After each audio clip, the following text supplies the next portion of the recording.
Imagine for a moment that you are stepping into a home built in the year 1910. As you close the heavy oak door behind you, the world outside simply vanishes. There is a specific kind of silence in these old buildings, a thick, heavy, almost velvet like quiet that feels as though it has physical weight.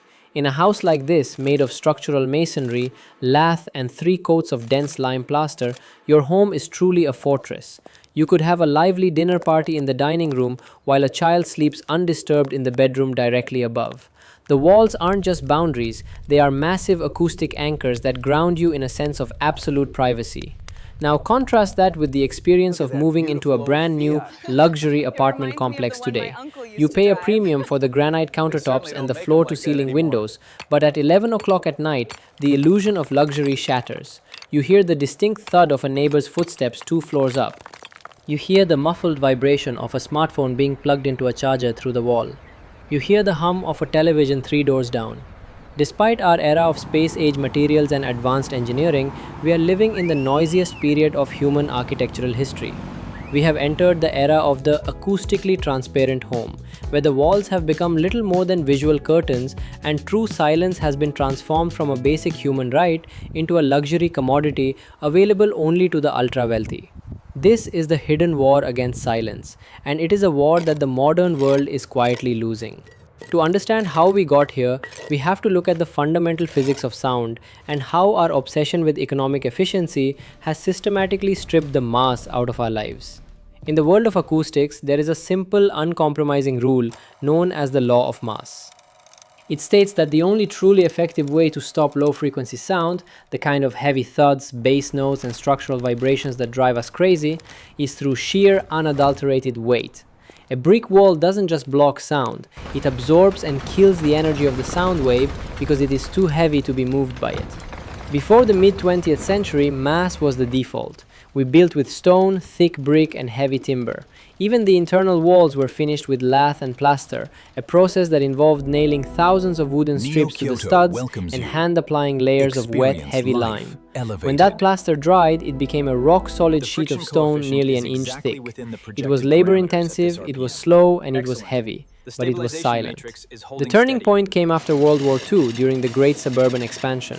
The goal was no longer to build a monument for the ages, but to build a unit for the masses.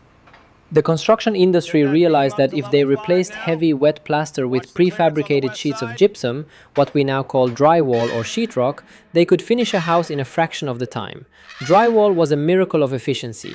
It was cheap, it was fire resistant, and it was light. But in the world of physics, light is the enemy of silence. A sheet of modern drywall is essentially a thin layer of chalk sandwiched between two pieces of paper. It is a drumhead. When a sound wave hits a drywall partition, the wall vibrates in sympathy with the sound, acting like a giant speaker diaphragm that broadcasts the noise into the next room. To compensate for this loss of mass, the industry introduced insulation, the pink fiberglass or mineral wool we see stuffed into wall cavities. While this material is excellent for keeping heat inside, it is remarkably poor at stopping the transmission of structural sound. We were told that technology would replace mass, but the spreadsheet lied. You cannot engineer your way around the laws of physics with a few inches of fluffy glass fibers. The shift from massive construction to lightweight, multi-layered construction changed the very soul of the home. Modern buildings are no longer made of solid elements, they are complex systems of hollow cavities. We live inside a giant wooden or steel instrument. Because modern floors are often made of engineered wooden I-joists or thin concrete slabs on corrugated metal, they act as conduits for impact noise. When your neighbor drops a spoon on their floor, the energy doesn't just stay there, it travels through the rigid connections of the building's frame, vibrating the studs in your walls and the joists in your ceiling. Architects call this flanking transmission.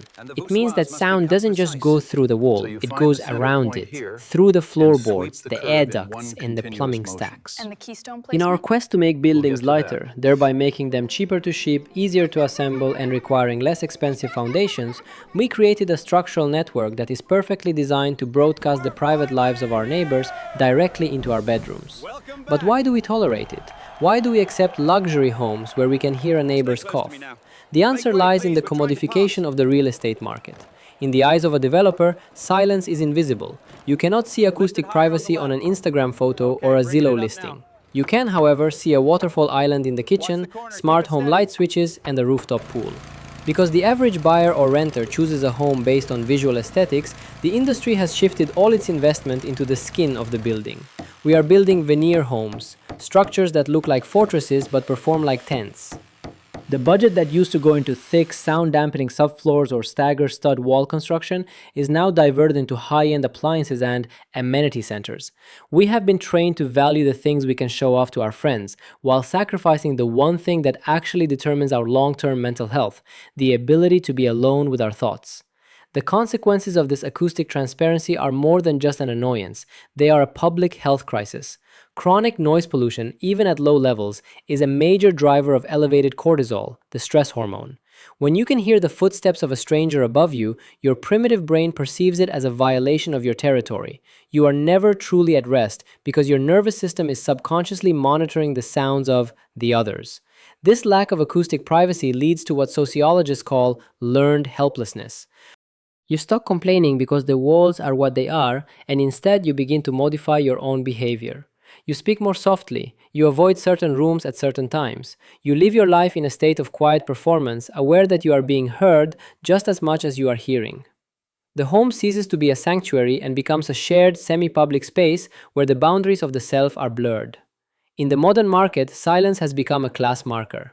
If you look at the ultra high end, super prime real estate in cities like New York or London, the marketing materials don't just talk about the views, they talk about acoustic isolation. They boast about floating concrete floors, triple glazed specialized glass, and lead lined wall assemblies.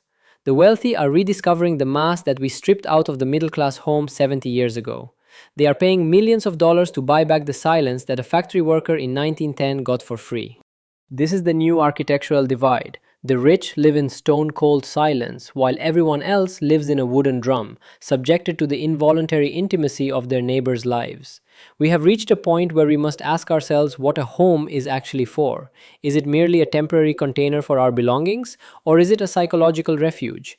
If it is the latter, then our current trajectory of building fast, light, and thin is a failure of imagination.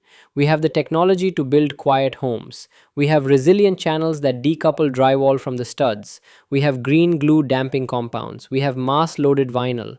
But these materials add cost, and more importantly, they add complexity to the assembly line of modern construction.